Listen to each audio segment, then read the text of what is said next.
people who are good looking and speak well tend to get the inside track and unfair advantages. It's seeing who is too weak to stay healthy and overcome bad training or overcome bad guidance. I don't need to get better at working hard. I need to get better at resting so that when I'm working hard, I can actually work harder. If we have no leverage, we live at the mercy of the people who have leverage over us. They never doubled down on their strengths. They never thought, okay, how am I different from other people and how am I going to get paid for it? And you can be bad at a lot of things that people swear you have to be adequate at. I've had people lose 40, 50 pounds working with me, without even going to the gym. You always have an obligation to your body. Even if you're not writing an actual check to your body, the rent always comes due. 1 out of 5 is actually going to be able to do it. You can find yourself working less, making more, being happier, having more time that you can then reinvest in other areas of your life. You have a much better chance of making a second shot after you made the first shot. So focus on getting the first shot in the basket.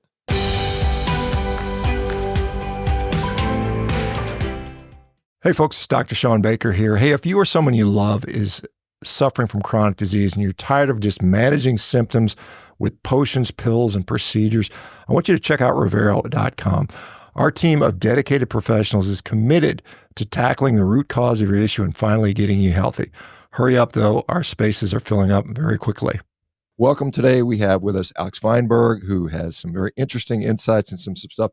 Alex, for those that aren't familiar with you, just give us a quick overview. I think, correct me if I'm wrong, but some baseball stuff. What's your background? Yeah, I grew up wanting to be a professional baseball player, and I committed to play at Vanderbilt University in part because all of the players looked very jacked and tan when I was 17 years old, taking my recruiting trip to Nashville, Tennessee. And so I was very into health and fitness and training from a young age, but I never understood how to properly regulate my food consumption. I knew that I needed to eat a lot of food if I wanted to get big, but calorie-based plans never seemed to work properly for me as far as gaining the optimal amount of muscle and not getting fat following them. I learned at Vanderbilt University that people who are good looking and speak well tend to get the inside track and unfair advantages everywhere they go in life. And so by the time my professional baseball career came to an end, I realized that I could use what I was doing on the fitness and training and diet side to elevator pitch my way into a job at Google, despite never owning a smartphone and not really understanding technology, but understanding how to wear a suit that fits me and speak well.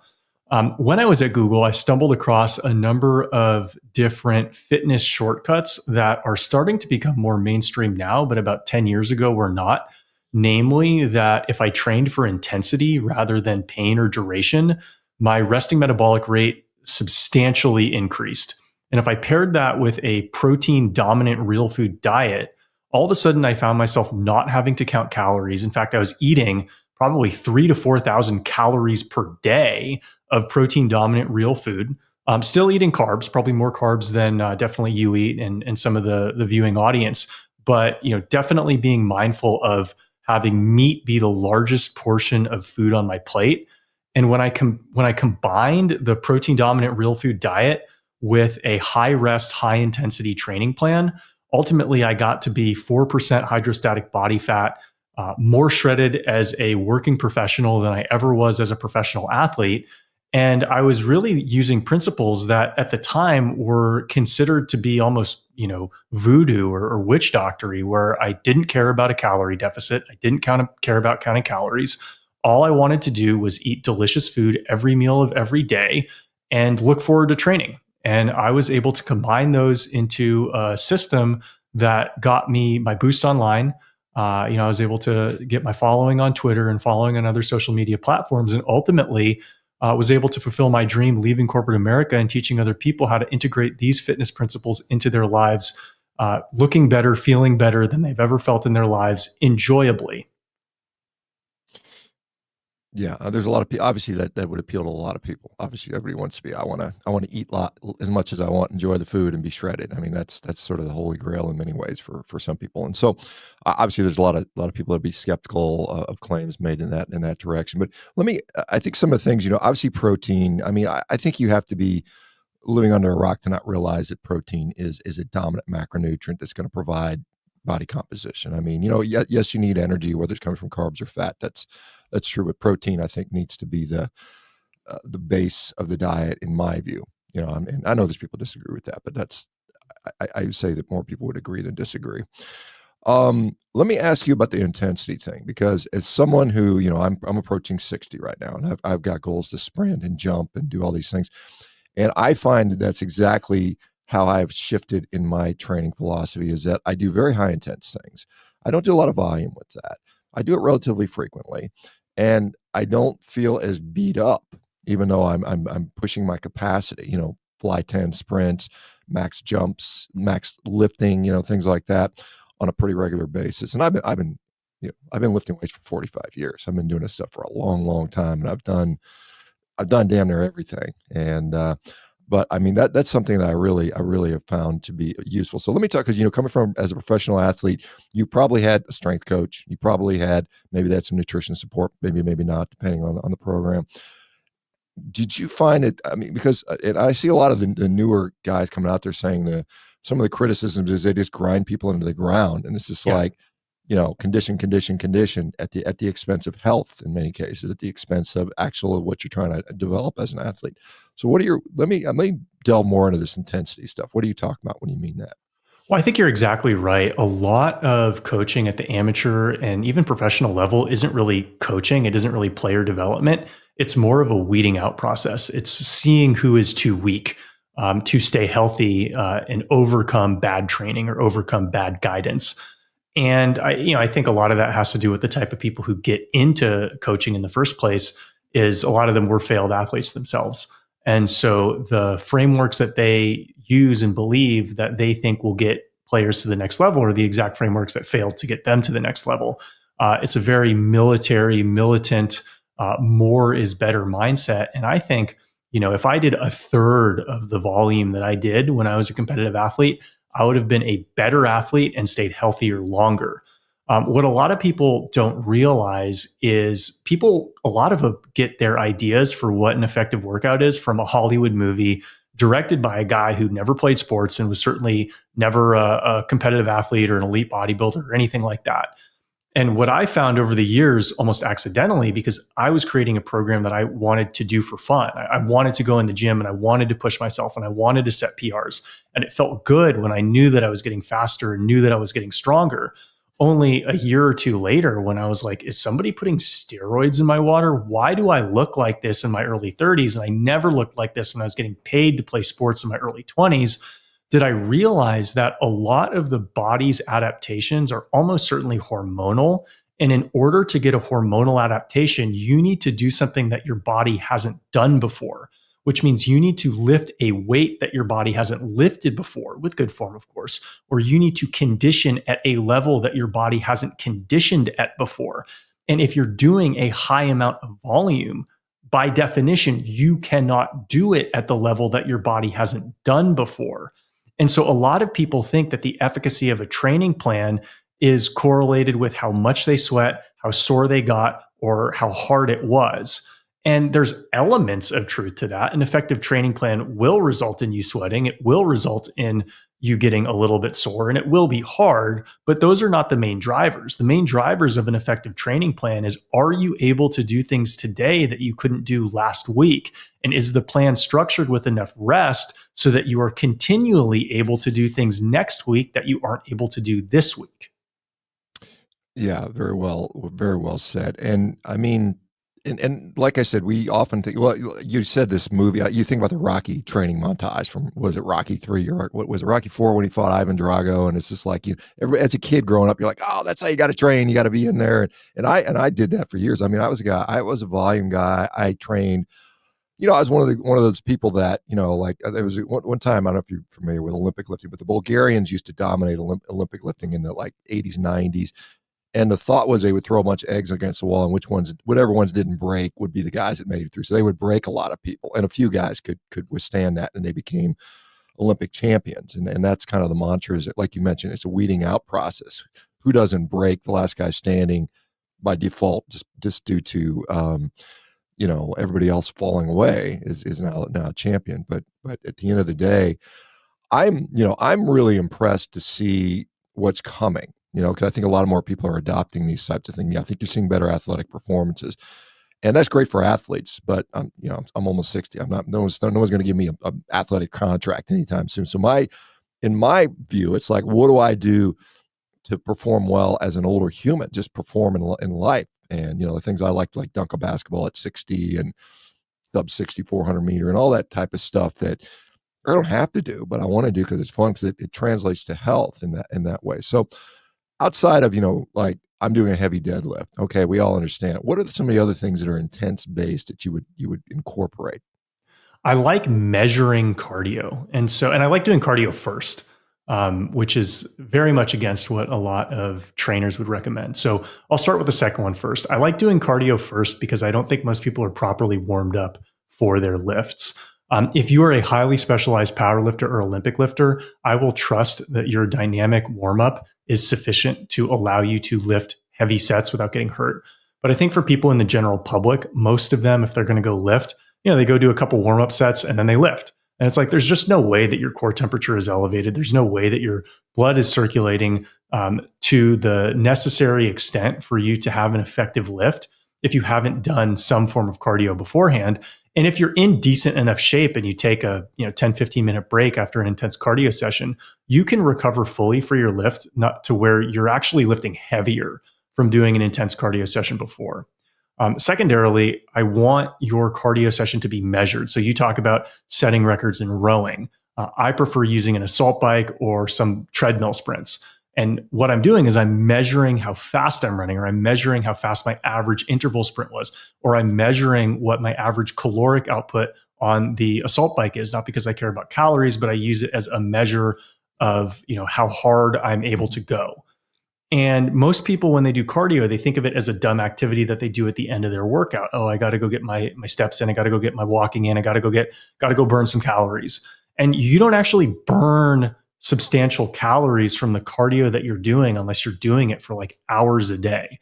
What people don't realize is if you're able to do conditioning at a high intensity, that will result in a faster resting metabolic rate. So you're burning more calories outside the gym. And it's the same difference that happens when you look at wealth building between average income people and high income people. High income people build wealth in their sleep. They build wealth by owning equity in companies that are going up in value. Poor people think they need to build wealth by saving a lot of money. And that's exactly what you see when you look at a lot of people who are not in very good shape, but they're insistent on maintaining a 500 calorie per day deficit. Oh, I need to go do my 30 minutes of cardio so I can burn 350 calories, combine that with a restrictive eating plan so I can be in a 500 calorie per day deficit. And it's like, okay, I mean, that makes sense on paper, but you're not doing anything to address your resting metabolic rate. In fact, your resting metabolic rate is going to go down if you follow a program like that, because you're going to lack the energy to have powerful workouts.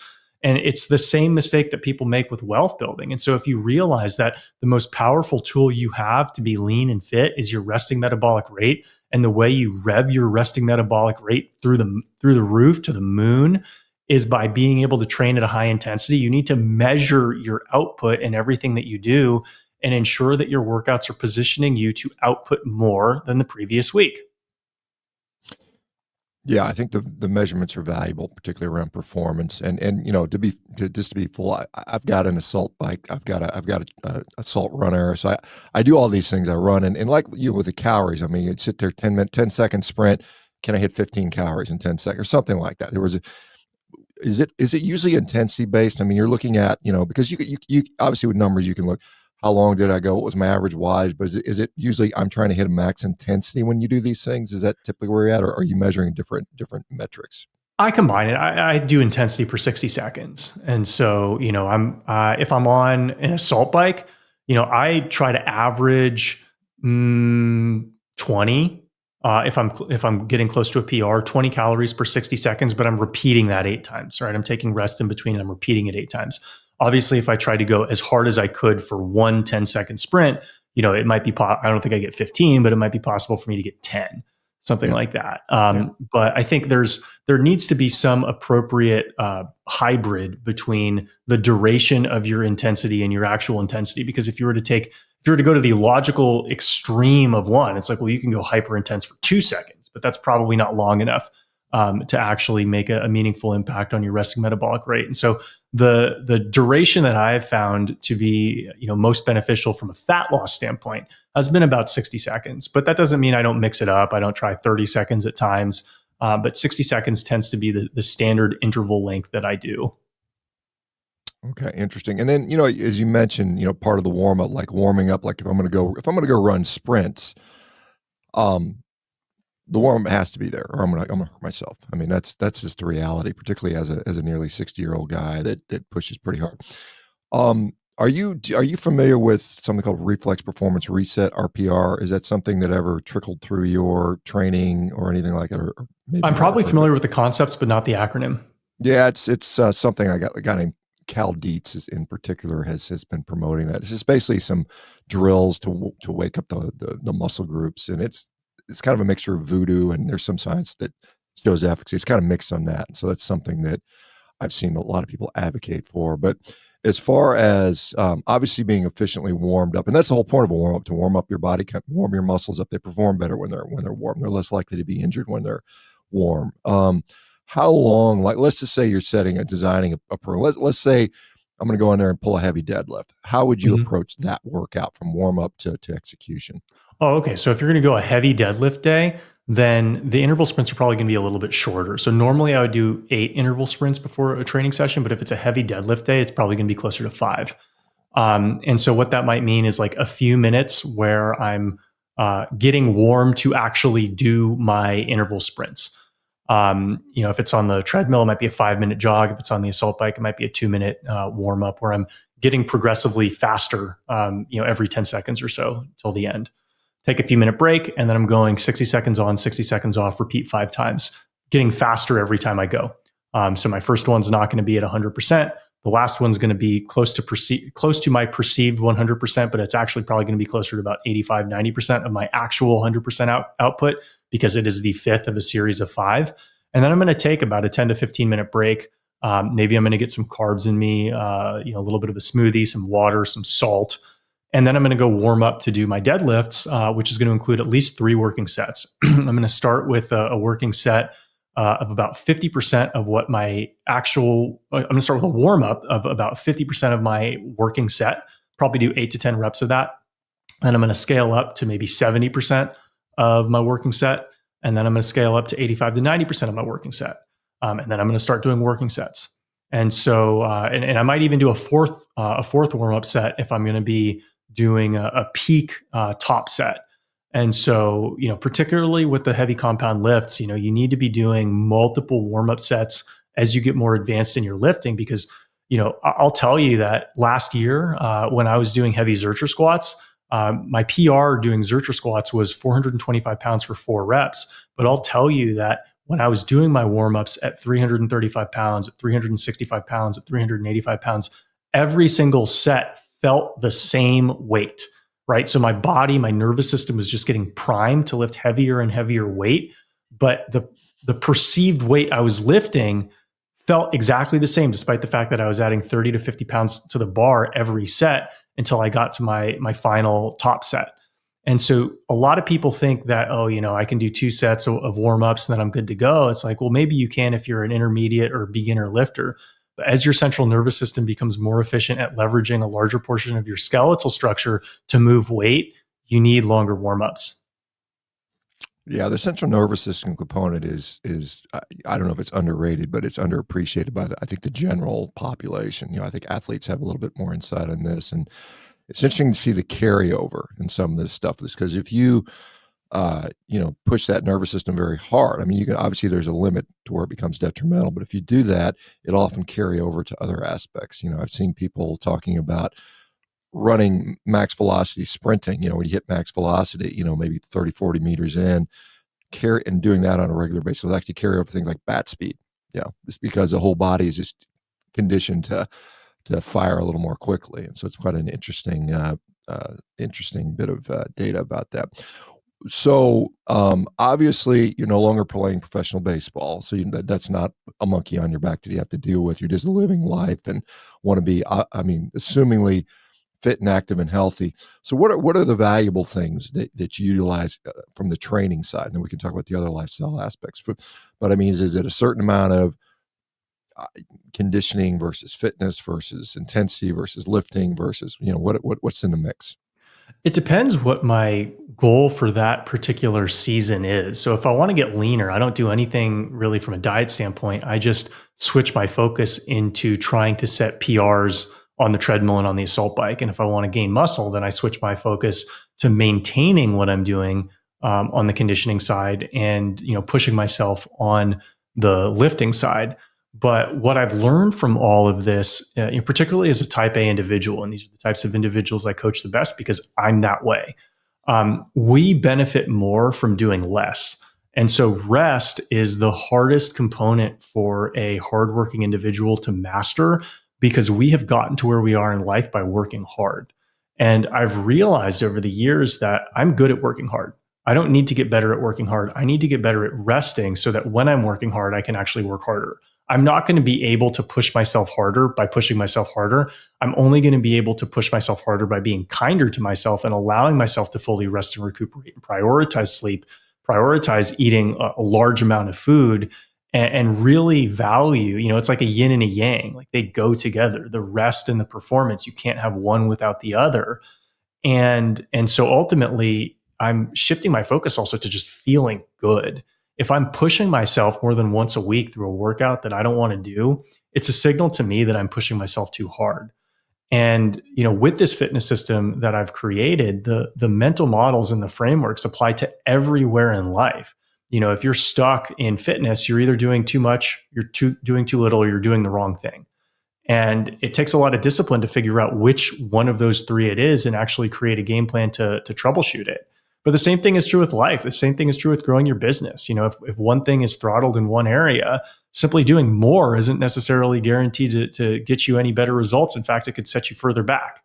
And so having the mental awareness and the flexibility to be humble enough to know when you might be wrong and know when your mental models and assumptions might need to be reformatted is tremendously useful everywhere in life. And so that's why I've been fortunate enough to kind of grow beyond simply working with people from a fitness standpoint, but also helping them in their businesses and in their executive lives, because the principles that we learn through diet and exercise really play almost everywhere.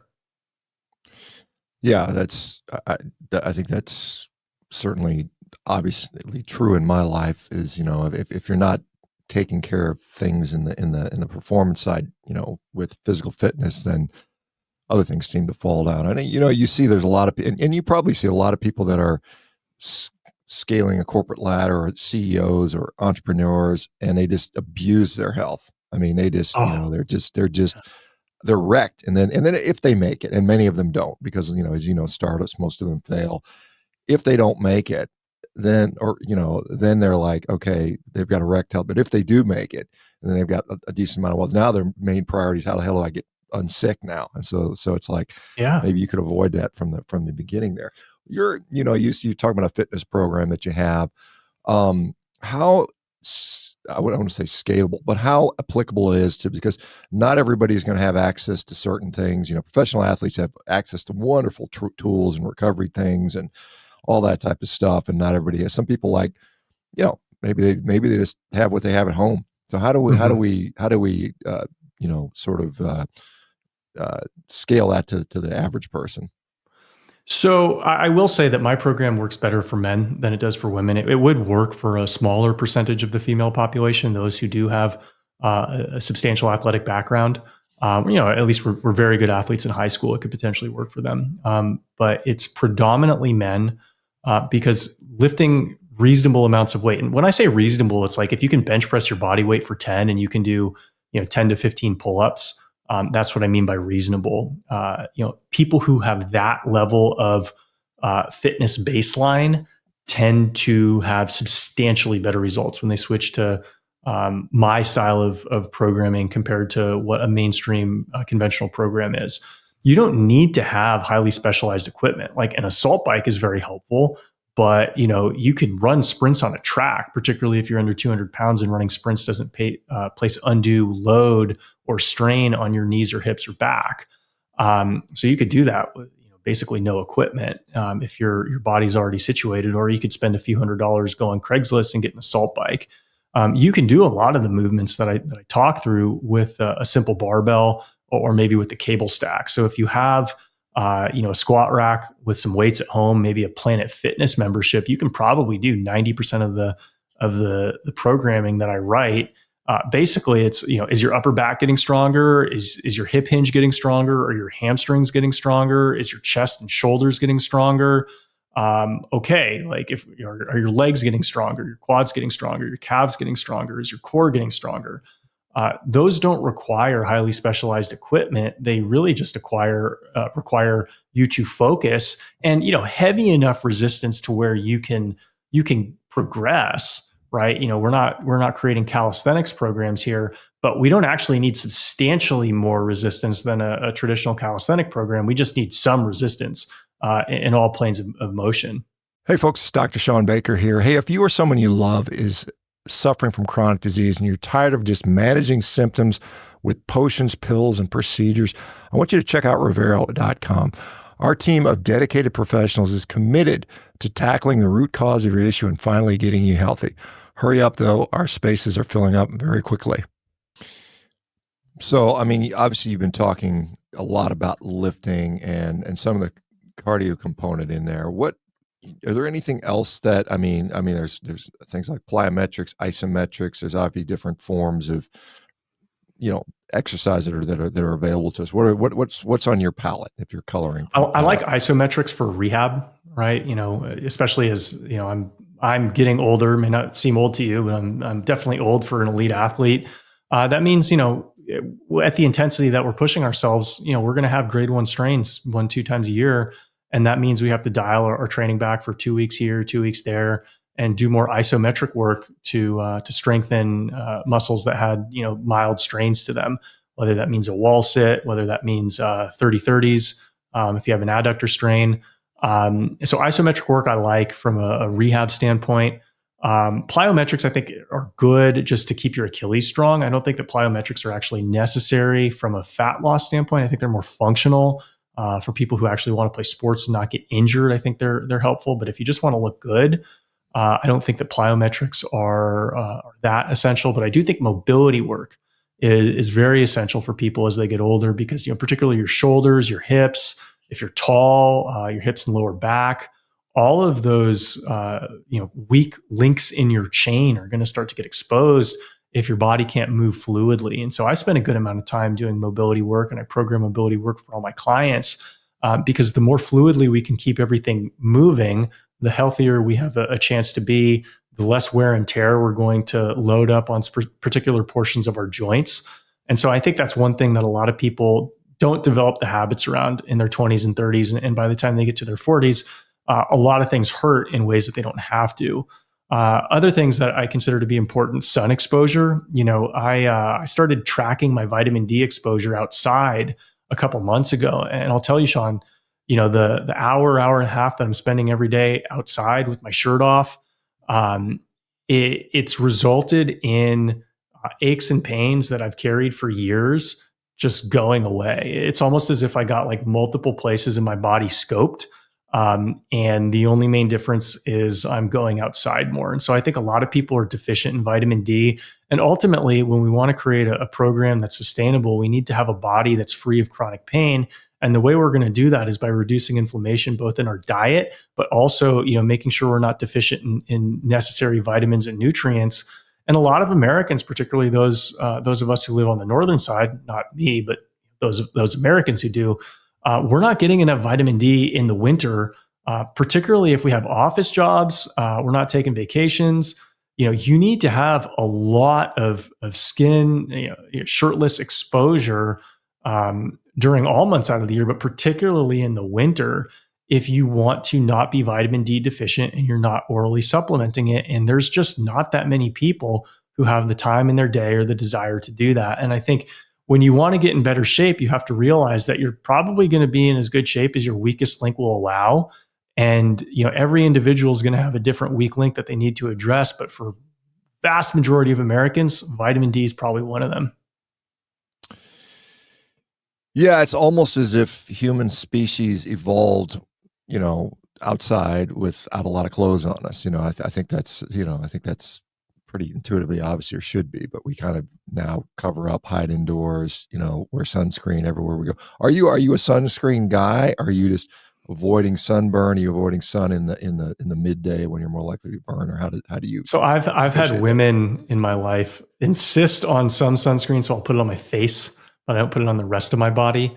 I actually do get midday sun because in order to have my vitamin D levels increase, I do need UVB exposure.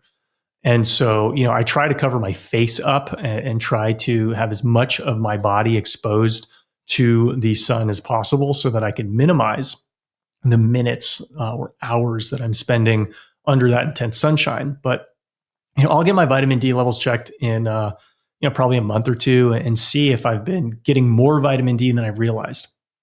I probably averaged 40 minutes a day. I'd say 60 to 90 minutes on sunny days, but not every day is going to be sunny. And so maybe 40 minutes on average. And, that's gotten me into a healthy range according to the app tracker that I'm using. But maybe I'm like very sufficiently in the healthy range and I can get away with half as much. And so I think the goal is minimum viable dose, minimum viable sunscreen, minimum viable exposure to the places of your body that are already overexposed to the sun. And I don't know if you've seen that with in the circles that I have run in over the years, as people clean up their diets, they often will comment that at the same time they become more sun tolerant. That is to say, if they're eating a garbage diet, they burn a lot easier. And then when they get rid of that, the burning goes. And some people posit it's due to certain oils or sugar or whatever it might be. Is that anything you've noticed or observed with your own or the people you work with? I've personally not burned, that much unless I'm doing something that is like very not smart. Like jumping in a water park without having much sun exposure all summer when I'm like 10 years old, thinking that being exposed to the high sun for 4 hours is a good idea. I'm pretty sure no matter what diet I'd be having with that sort of baseline, I was going to get sunburned. And I don't have a very high seed oil diet, neither do the people who I work with. And so I'm very inclined to believe that anytime you're adding inflammatory sources to your body, our tolerance for other stressors is going to go down. So I think the human body is incredibly adept at fighting single front wars. And so if you have one stressor that's being placed on your body, there's a very good chance that you're going to beat it. But the more stressors you layer onto your body, whether it's an inflammatory diet, whether it's being overweight, very commonly both of those are linked together, having higher blood sugar than you should have, then you start fighting multi-front wars, 2 fronts, 3 fronts, 4 fronts. And at some point, your body can't fight a 4 or 5 front war. And so it's going to be a lot easier for that weak link to get exposed. And so the more you can take your body out of a constant state of battle to where it can focus on one or two fronts to fight at a time, the more likely it is that you're going to succeed. And I think we saw that most recently with the pandemic. It's like you look at all the people who are getting sick, the ones who didn't take the shots, and they were the ones who were fat. They were the ones who were already fighting a multi-front war. And then when you had a third battle to fight, then they couldn't handle it. And so your body's strong. Trust your body to heal and to fight off toxins or challenging circumstances. But it's also human, and it can't fight 10 battles at the same time.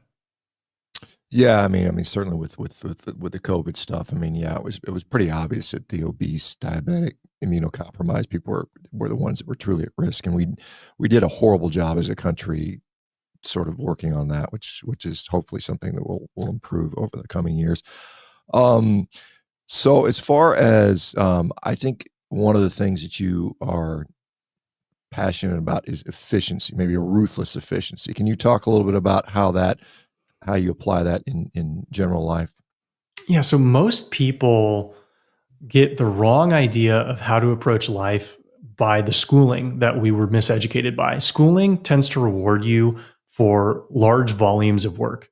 If you go to medical school, like you're not going to just be the smartest kid in the class and graduate unless you're willing to spend a lot of time memorizing things that you probably don't really use today at the level you were tested with. So our entire formative years, as well as our early years, if we work in corporate jobs, we're trained to believe that more is better.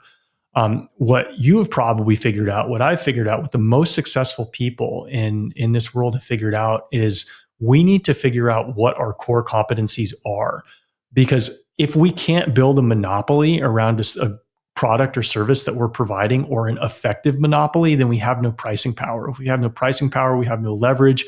If we have no leverage, we live at the mercy of the people who have leverage over us. And so, I know a lot of doctors who are very miserable in their professions because they've played by the rules their entire careers. They're working with a bunch of bureaucrats. Most of their work is clerical in nature. They're not really given the latitude to use their brain the way that they think it can be used. And it's because they never doubled down on their strengths. They never thought, okay, how am I different from other people, and how am I going to get paid for it? And if you can figure out like what is your unique selling point, and then you double or triple down on that unique selling point, all of a sudden you can be bad at a lot of things that people swear you have to be adequate at. I mean, Donald Trump is a perfect example. Donald Trump would not pass an employment interview at a majority of Fortune 500 companies, but he would probably be a more successful CEO than a strong percentage of the ones in charge. And so if you're trying to perfect the skill set of a drone or of a middle manager or of an employee, then at best you're going to be a drone or a middle manager or an employee. And those people typically aren't very happy with their lives. But if you're willing to take a little bit of a risk, if you're willing to bet on yourself, if you're willing to understand how you're different from other people, and rather than see it as something that impedes you, but see it as something that separates you and that can make you unique, all of a sudden you can find yourself working less, making more, being happier, having more time that you can then reinvest in other areas of your life and continue to grow at a faster rate than your peers. And personal growth compounds. If you can grow at 15% per year, within 5 years, you're twice the person you were today. And most people, if they're stagnating in life and they're overworked in certain areas, following paths that experts swear they have to follow, their personal growth rate might be 1 or 2%. And so, by the time they're 70 years old, they're kind of the same person they were when they were 40. And that's no way to live. And that's something that I try to help people not do. Some people would say, well, we need drones in society. Otherwise it won't function without the people that do sort of the menial work or something, not to disparage anybody. But I guess with the coming, if you look at where the future's going, we're gonna have all these robots running around. They're gonna be doing a lot of these tasks that otherwise humans would do. That's gonna be the reality in the next, few dozen years, I think, maybe 20 years. They'll probably take a significant part. And then you've got what do the rest of the humans do, And is there, as you mentioned, the people that do better in your program, males that are reasonably fit, have some, baseline competencies when it comes to physical performance. What about the rest of the people? How do you ever have somebody that's just grossly overweight and just completely sedentary? How do you get to those people? Because not everybody can start out. I can guarantee not everybody can start out doing 10 pull-ups. That's probably a minority of Americans, right? Yeah. Well, the second bucket of people who I'm highly effective with are people who like savory foods and are not alcoholics. So I've not quite cracked the nut on how to help alcoholics, because no amount of alcohol you drink can be overcome by exercise. It distorts your hormonal composition. And, if you're drinking 30, 40 drinks a week, I can't help you. But people who prefer savory foods, tend to be easy to help, even if they have very minimal weightlifting experience, because, what I can help them do is just listen to their hunger signals and listen to their cues. And I can take that person, most likely that person is eating because it's a mealtime rather than eating because they're hungry.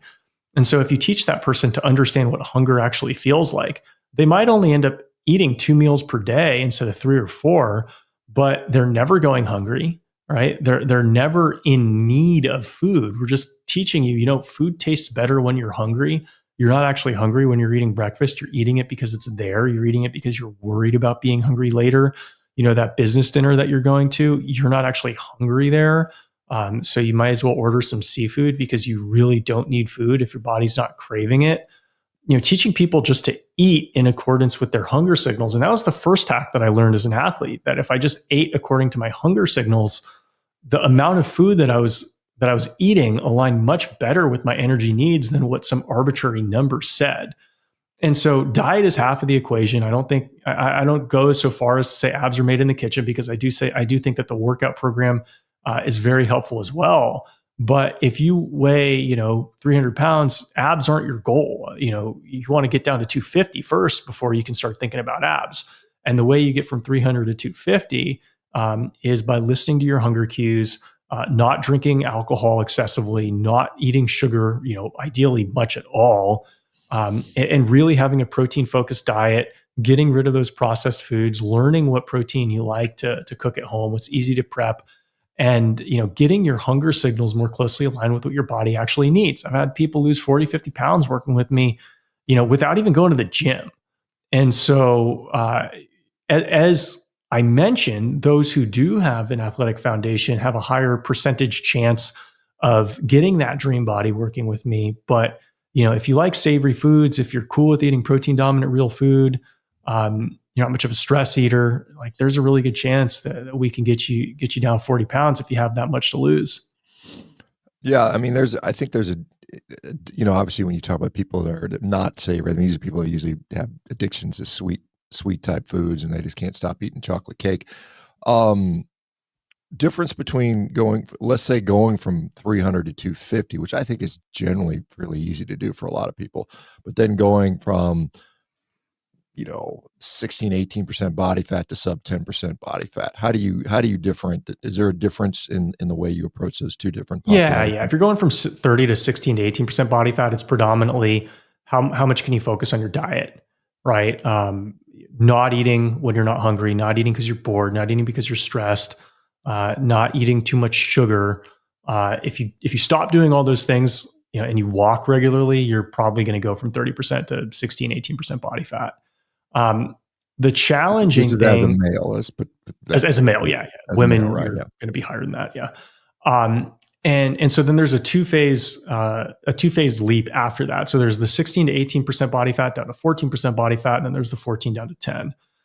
Generally speaking, you can be at 16 to 18% body fat without having a very conditioned body. You don't want to jump straight into high intensity training without having a training foundation.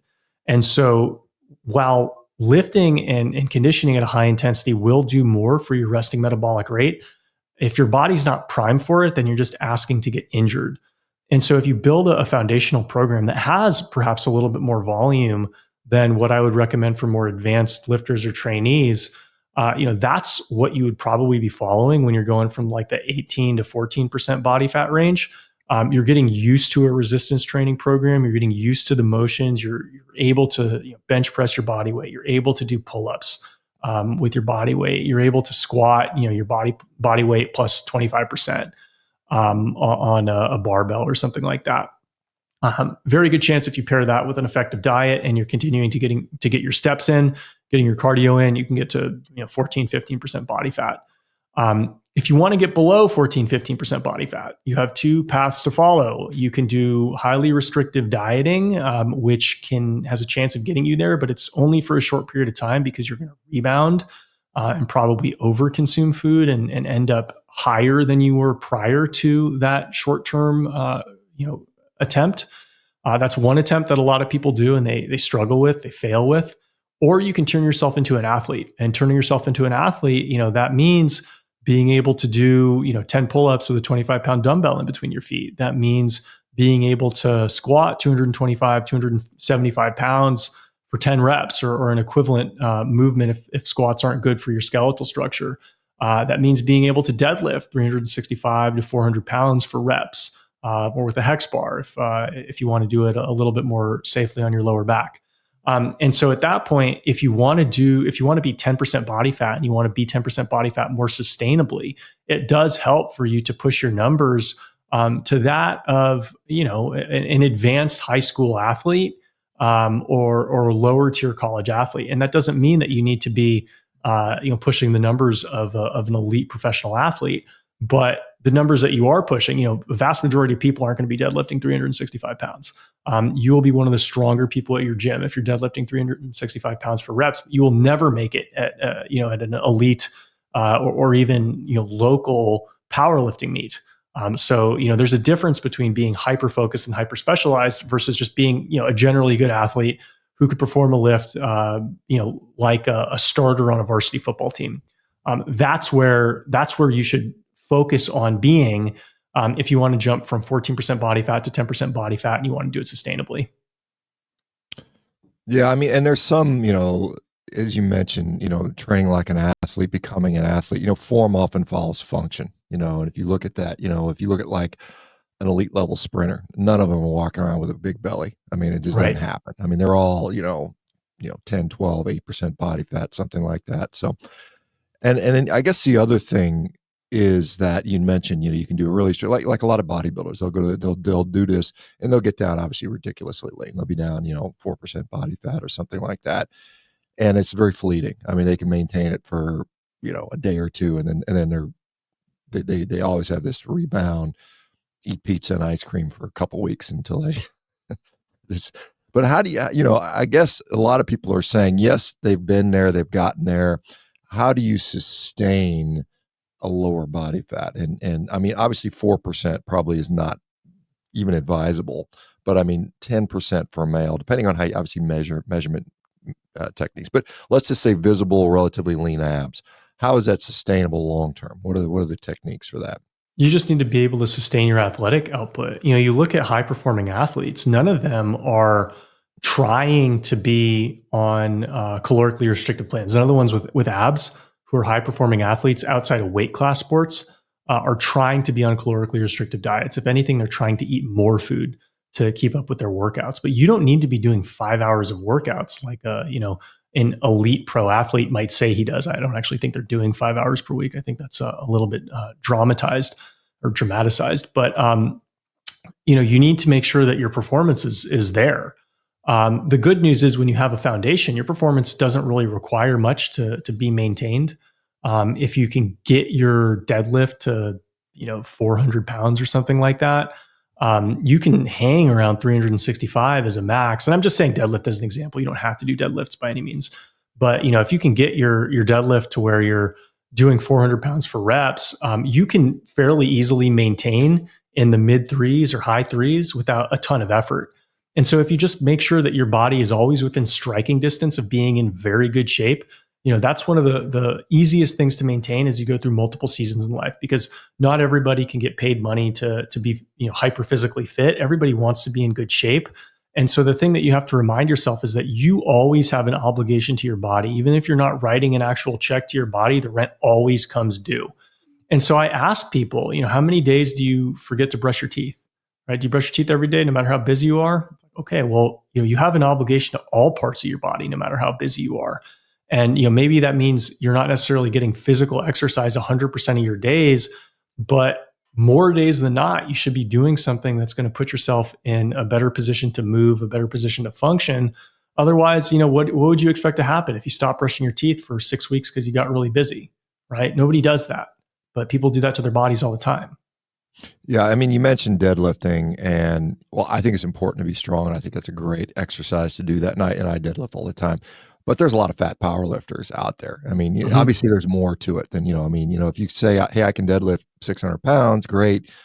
I could be 100 pounds overweight and do that, but I can't do pull-ups. I'm not going to knock out 20 pull-ups at that weight. So if you were like saying, if I were to say, these are a grouping of goals that an athlete, that if he can perform those, is going to just by the nature of that be relatively lean. What would you say those things Yeah, so are? I put this challenge out on Twitter like 6 years ago, and nobody properly addressed it. Where I said I will give anybody $100 if they can parallel squat 315 pounds, run a 6-minute mile, and be over 12% calipered body fat, which is probably 15% DEXA, 60% DEXA.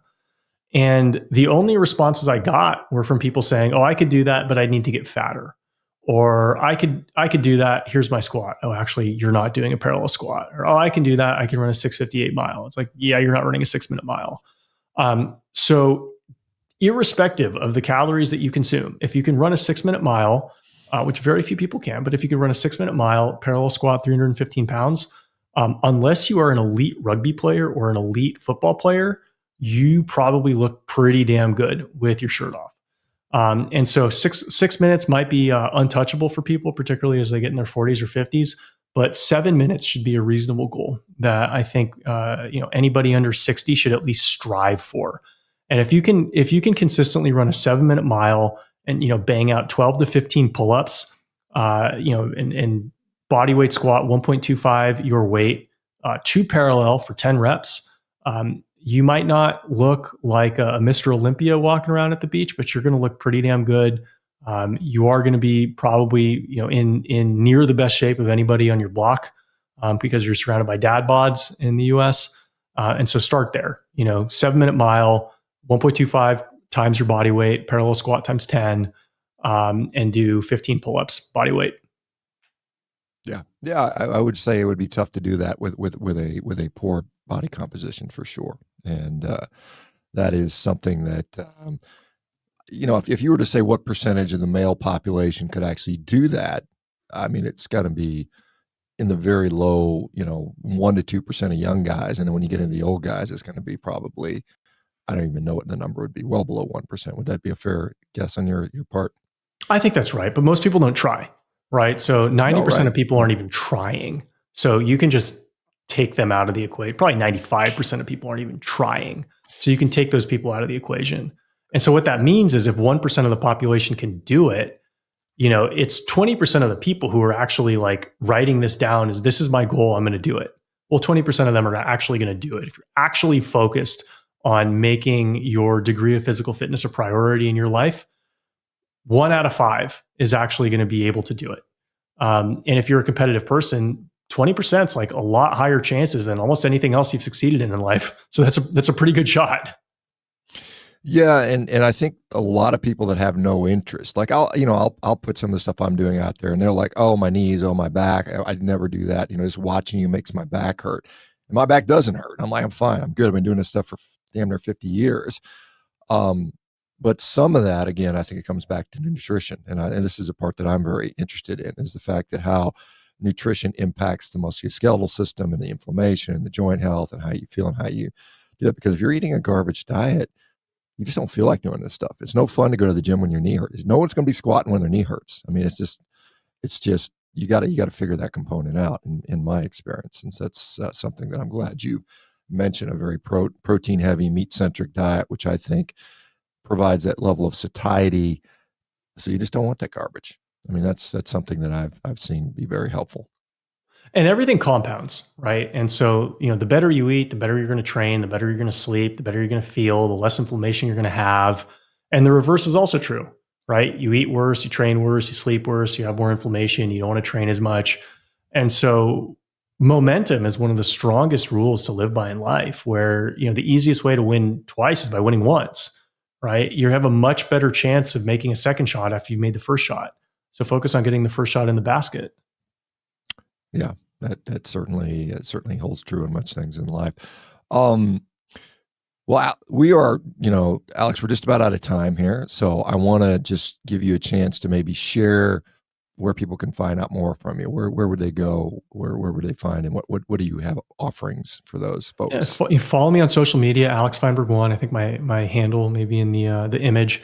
But Alex Feinberg 1 across all social medias. I keep my DMs open, so shoot me a message if you're interested in learning more. You can go to feinbergsystems.com, Feinberg systems.com. If you're interested in one-on-one coaching, click the button in the top right-hand corner to see if we might be a good fit.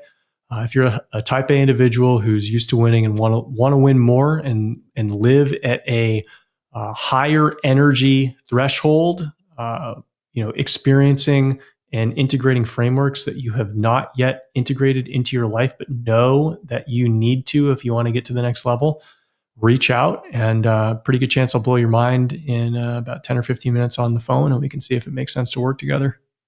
What part of the world are you located in? I don't know if you know. Austin, Texas. Like Austin, Texas. Yeah, good place. Right. Awesome. Alex, pleasure. Good chatting with you. I'm sure we'll talk again at some point. Thank you very much. Thanks so much, Shawn.